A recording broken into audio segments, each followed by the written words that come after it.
Halo Rabans, bagaimana kabarnya? Kembali lagi dengan Mimin yang akan berbacot ria lagi mengenai film yang berjudul Hathaway yang dirilis pada tahun 2019. Kisah ini menceritakan tentang intelijen kepolisian yang akan mengungkap kasus narkoboy di kotanya. Namun naas harus mati ditembak oleh anak buah kartel tersebut. Nah, bagaimana kisahnya? Seseru apa alurnya? Dan seadrenalin apa filmnya? Langsung saja kita ke alur ceritanya. Cerita diawali adalah seorang anggota kartel yang melarikan diri ke arah basement. Sayangnya dalam aksi ini Kode tewas tertembak. Berikut juga dengan seorang warga sipil yang ada di sana. Sebelum menghembuskan napas terakhirnya, Kode sempat berpesan agar Mason menghubungi kakaknya dan meminta untuk menjaga mantan sang istri dari sang bos mafia yang sedang mereka selidiki.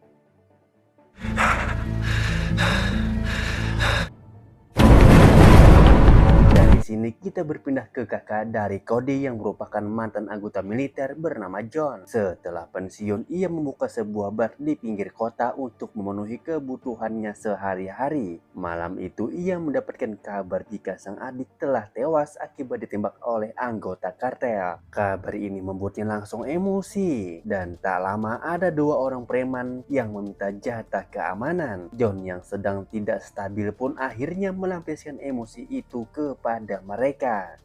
Mamam tuh. Son, to grow.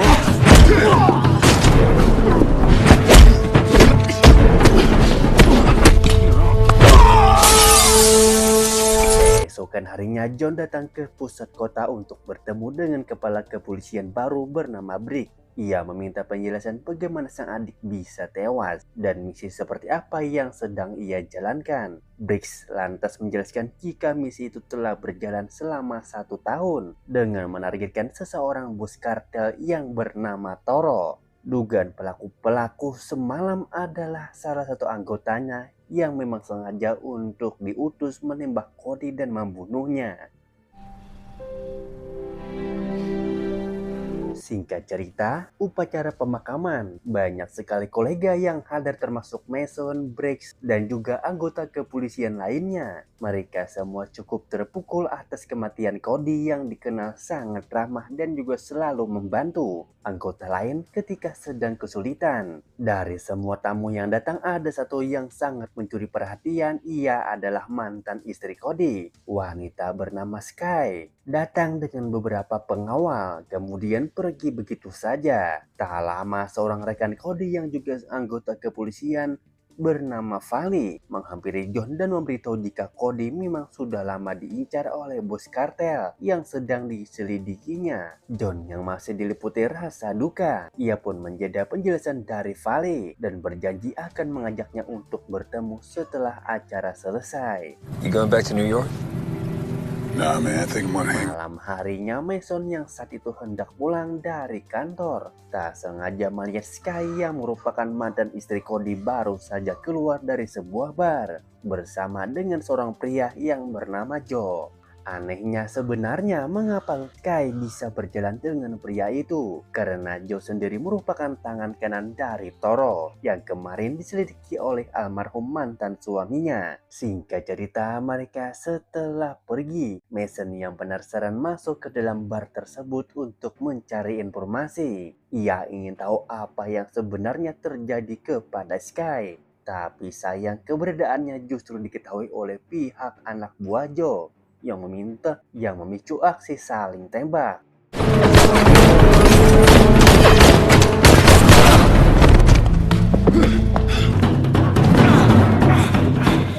Berpindah ke Pale yang malam itu baru saja tiba di rumah untuk merayakan ulang tahun anaknya bersama keluarga. Tak lama kemudian beberapa orang bertopeng masuk ke dalam rumah dan membunuh mereka semua.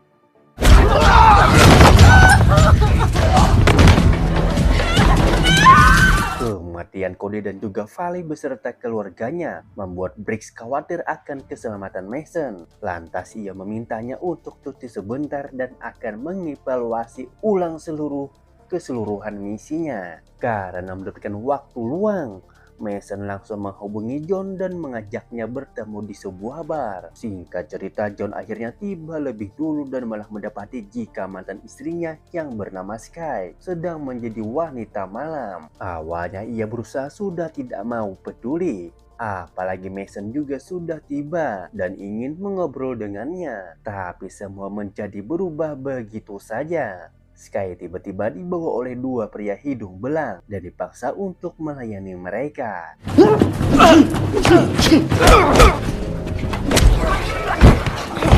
Your ear. Selesai menyelamatkan Sky, John meminta Mason untuk menjelaskan semuanya, terutama soal misi yang dijalankan oleh Cody. Sudah 1 tahun terakhir, ia bersama dengan Cody dan juga Valley tengah menyelidiki kasus peredaran barang haram yang dijalankan oleh seorang bos kartel besar bernama Toro. Toro sendiri merupakan seorang misterius yang sampai detik ini tidak ada satupun orang pun yang pernah melihat wajah aslinya.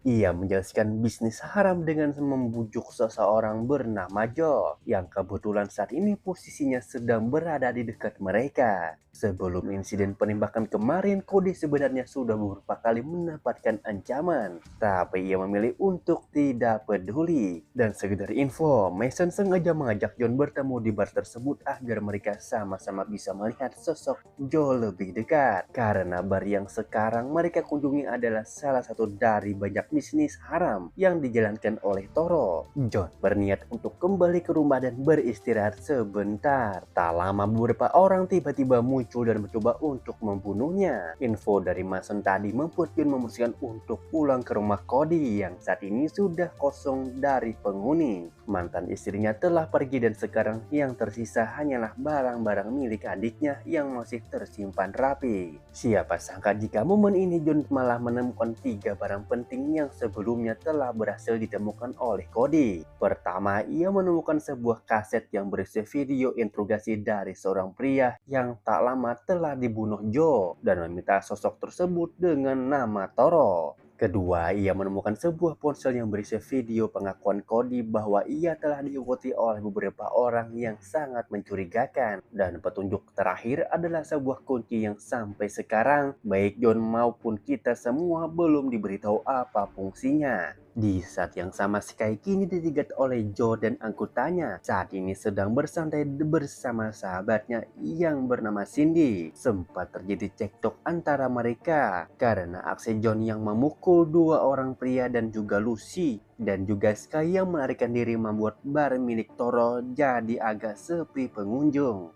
Siapa yang menduga jika sahabat Sky punya cukup nyali besar dan berani menampar Joe dan mengajak Lucy untuk segera melarikan diri. Keesokan paginya, John mengundang Mason datang ke rumah Cody dan menunjukkan semua barang penting yang berhasil ditemukan oleh almarhum adiknya. Dari ketika petunjuk hanya satu yang belum John bisa pahami, yakni sebuah kunci yang fungsinya belum diketahui untuk apa. Mendengar hal itu, Mason menjelaskan jika Cody pernah bercerita berhasil menyita uang senilai 5 juta dolar dari transaksi barang haram yang dilakukan oleh anak buah Toro. Namun ia belum mau menyerahkan barang bukti itu ke kantor lantaran dirinya menduga di kepolisian ada seseorang mata-mata. Di sini mereka pun menganalisa langkah apa yang kemudian harus dilakukan oleh Mason, mengusulkan agar mereka segera menemui Sky untuk diinterogasi. Kebetulan Mason pernah memergokinya sedang berjalan bersama Joy yang merupakan tangan kanan dari Toro. Singkat cerita, John akhirnya bisa menemukan Sky untuk mengajaknya mengobrol di pinggir jalan. Lantas bertanya apa hubungannya dengan Sky, dengan Joy yang diketahui adalah sosok Toro. Tanpa bertele-tele, Sky menjelaskan ia merupakan mantan mucikari jauh sebelum menikah dengan Cody. Sebenarnya ia sudah ingin mengakhiri pekerjaan tersebut, tapi tiba-tiba Joe mendatanginya dan meminta untuk mencarikan gadis-gadis muda yang mau dipekerjakan. Mereka ditugaskan sebagai wanita pengencirit dan kurir dari barang haram yang semua aktivitasnya berpusat di bar kemarin. Lucy dan Hubert tadi akhirnya menuruti perintah dari Joe karena mereka mengancam akan membunuh adiknya yang saat itu masih berusia sangat kecil. Selain soal pekerjaan, Lucy mengungkap jika sosok Toro diam-diam mengaguminya dan terobsesi kepadanya. Bahkan yang lebih gila lagi adalah Sky ternyata dipaksa bercerai dengan Cody atas perintah dari Toro. Joe Vig is crazy, but Toro. You worked with Uncle Cody? Are you okay? Come on. Dalam perjalanan pulang, John mendapatkan kiriman video dari Sky yang menunjukkan bahwa dirinya adalah sahabatnya sedang disiksa dan dihabisi oleh Joe. Sepertinya tangan Toro ini belum sadar sosok John yang sebenarnya. Jadi sekarang ia pun memulai aksi pemburuan. Singkat cerita, John akhirnya tiba di bar milik Toro dan mulai menghajar beberapa penjaga yang ada di sana. Setelah menghabisi para penjaga, John lantas memaksa salah satu dari mereka untuk menunjukkan di mana Joe saat ini berada. Di saat yang sama, Joe yang mendengar ada keributan di bawah langsung bersiap dengan pistolnya untuk mengantisipasi kemungkinan terburuk. Sampai akhirnya, tembakan Joe gagal membunuh Johnny dan malah menyasar ke anak buahnya sendiri. Sialnya, peluru tadi adalah peluru satu-satunya. Jadi sekarang ia tak punya pilihan lain selain pasrah akan takdirnya. Setelah menghabisi John kemudian meminta penjaga itu untuk memberitahu di mana Toro berada. Si penjaga pun bilang jika ia memang pernah bertemu dengan Toro tapi tak pernah melihat wajah dan mendengar suaranya. Orang itu selalu datang dengan topi hitam dan menggunakan alat pengubah suara. Dan berhubung kini Joe telah tewas, maka sekarang satu-satunya orang yang pernah melihat wajah Toro secara langsung adalah Sky. Dari sana John langsung mendatangi Sky sambil membawa si penjaga tadi agar ia tidak bisa berdalih. John lantas berpesan agar Sky menghubungi Toro dan memintanya untuk datang ke sebuah tempat kosong yang ada di ujung kota. John menawarkan sebuah barter di mana ia akan memberikan semua bukti yang kau didapatkan. Berikut juga dengan uang sebesar 5 juta dolar yang sebelumnya berasal disita oleh adiknya. Keesokan paginya, John mendatangi Briggs dan meminta bantuan agar ia bisa menugaskan beberapa anggota untuk melindunginya. John menjelaskan bahwa ia akan bertemu dengan Toro dan polisi bisa memanfaatkan momentum ini untuk menangkapnya. Bukannya bersedia, Briggs dengan tegas langsung menolak karena hal itu dinilai sangat berbahaya. Karena tak punya bantuan, satu-satunya orang yang kini bisa John andalkan hanyalah Mason. Singkat cerita, pertemuan John dan Toro akhirnya terjadi. Terlihat bos mafia datang dengan banyak pasukan dan menjadikan Sky sebagai objek sandera yang akan dibarter. Mason sendiri kini hanya standby dari atas gedung untuk menjaga John dari hal terburuk. Sekedar info sebelum semakin larut, John dan Mason tadi sempat memasang beberapa perangkap untuk anak buah Toro. John memilih sengaja untuk tidak muncul terlebih dahulu, karena rencananya Mason akan menembak Toro dari kejauhan.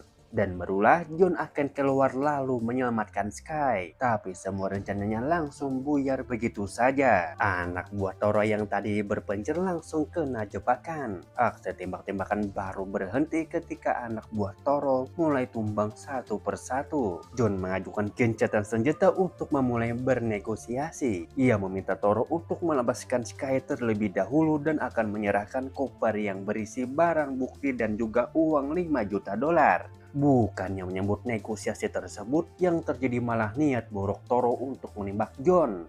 Yang terjadi malah niat buruk Toro untuk menembak John, yang berhasil digagalkan oleh Mason. Sayangnya hal ini juga harus dibayar mahal karena Sky tewas akibat tak sengaja tertembak oleh pistol dari Toro.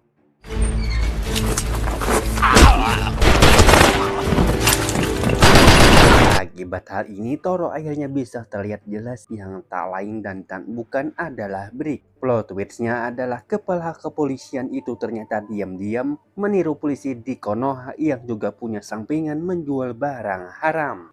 Mason yang melihat hal itu tidak tahan untuk membunuhnya. Briggs yang kabur ke atas gedung pun John langsung mengejarnya. Sementara posisi Mason kini sudah diketahui dan ia pun sekarang sedang diburu oleh anak buah Toro yang masih tersisa. Singkat cerita, Briggs berhasil membuat John terpojok dan menodongnya menggunakan pistol. Lantas meminta John untuk menyerahkan koper itu. Tapi John tak buru-buru melakukannya. Yang ada ia malah perlahan mengungkap bahwa dirinya dari awal sudah curiga bahwa Briggs adalah sosok dari Toro. Hal ini dapat ia ketahui melalui video eksekusi dari seorang pria yang kasetnya berhasil didapatkan oleh Cody.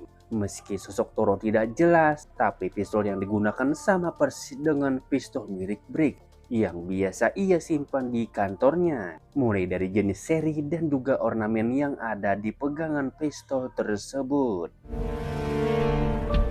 Bahkan untuk membuktikan hipotesisnya, John pun sengaja meminta bantuan dari Briggs untuk melihat apa ia mau mengerahkan anggotanya untuk menangkap Toro. Dan karena waktu itu Briggs dengan tegas langsung menolak, maka John pun 100% yakin jika kepala polisi adalah Toro. Nah, di saat yang kini, plot twist yang tidak kalah besar kini juga sedang dihadapi oleh Mason yang sedang berhadapan dengan salah satu anak buah Toro yang juga rekannya di kepolisian. Orang ini bernama Agung dan secara ia mengakui bahwa orang paling bertanggung jawab atas kematian Waset. Dan secara ia mengakui bahwa orang yang paling bertanggung jawab atas kematian keluarga Fali adalah dirinya. Mendengar hal itu, Mason langsung naik pitam dan memulai menghajar Agung. Kembali ke John yang saat ini sedang tergeletak di lantai akibat tertembak oleh Briggs. Tapi ketika kepala polisi itu hendak pergi, John tiba-tiba bangkit dan terlihat baik-baik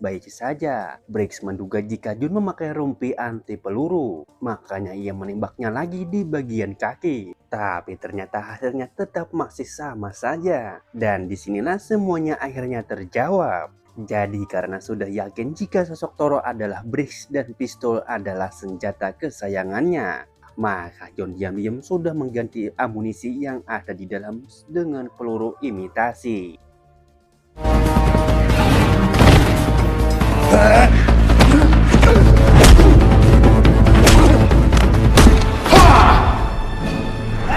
Bahkan Sky yang tadi dikira sudah mati kini telah bangkit dan tampak biasa saja. 3 minggu kemudian pasca kematian Briggs, John dan juga Mason kini mendatangi Sky yang saat ini sedang membuka sebuah kafe. Kedatangan mereka adalah untuk bertukar kabar sekaligus menyerahkan beberapa peninggalan Cody yang John nilai cukup berharga. Bahkan ia juga memberikan Sky sebuah kunci koper yang berisi uang senilai 5 juta dolar. Daripada uang itu dipakai untuk barang bukti, lebih baik John memberikan kepada Sky karena adiknya sampai bertaruh nyawa karena sempat menyita uang tersebut dan disimpan dari. Yeah, now it's done. What? Peace and quiet, huh? John dan Mason yang kini berpamitan satu sama lain sebelum akhirnya berpisah. John akan kembali ke pinggir kota memulai pengembangan usahanya. Sementara Mason kini telah naik pangkat dan ditunjuk untuk menggantikan Briggs sebagai kepala kepolisian. Dan film pun tamat. Aduh, tamat cuy. Jam 4. Ini selesai perekaman sekitar jam 4 pagi. Lewat 58 menit. Aduh,